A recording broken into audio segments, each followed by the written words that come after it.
Alam po natin, ang pag-asawa ay lifetime commitment. Amen? Balikan po natin ang Genesis ng kapatid. Sino ang unang nagtatag ng pamilya? Walang iba kundi ang Diyos. Sa unang naganap ang kasalan ng kapatid, walang iba kundi sa halaman ng Gethsemane. Yun po ang plano ng Diyos. Ang mag-asawa nagsumpangan sa harap ng altar, magbubuhay sa iyo kahit may problema hanggang sa dumating ang panahon, pag-iwalay sila ng kamatay. Ang kasal ay pagpasok sa basbas ng Diyos upang ang ating buhay samahan ng gabayan ng Panginoon. Minsan may isang sister na nagsabi sa akin, Brother Bede, okay ba na kami magpakasal sa kasalang bayan? Kasi yung pari daw sa kanilang parokya, yung mga charismatic movement, pinagsama-sama, parang sabi ni Father, mag-sponsor kayo, na mga nagsasama hindi makasal at pagsama-samahin natin dito at ipakakasal natin. Hihingi tayo ng paspas sa Panginoon. Brother Marcus, nagtanong sa akin, Brother Bede, hindi pa kami kasal ng aming asawa. Sa simbahan, kasal kami sa West. Okay ba? Sabi niya, na magpakasal sa kasalang bayan. Alam ko ninyo ang sagot ko, okay yan, mabuti yan una.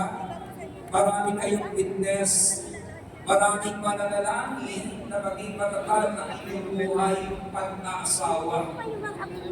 Ikalawa, sabi ko sa kanya, mahirap yan kasi wala namang hiwalayang bayan. Amen? Hindi ba? Wala pang congressman na nag-sponsor ng hiwalayang bayan. Bakit? Alam natin, ang pinagsama ng Diyos ay hindi lamang pag-iwalayin ang tao. Kaya naman natin ang yung tayo sa divorce. Ang ikatlo po natin hikain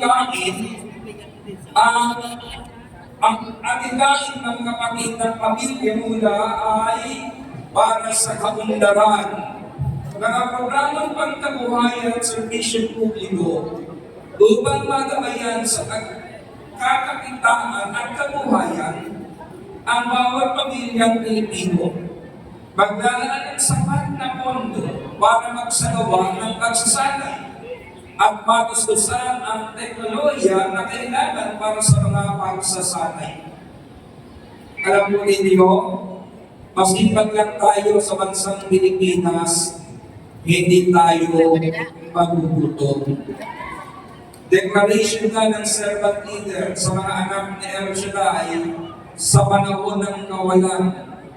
Ang mga anak ni El Shaddai hindi mawawalan.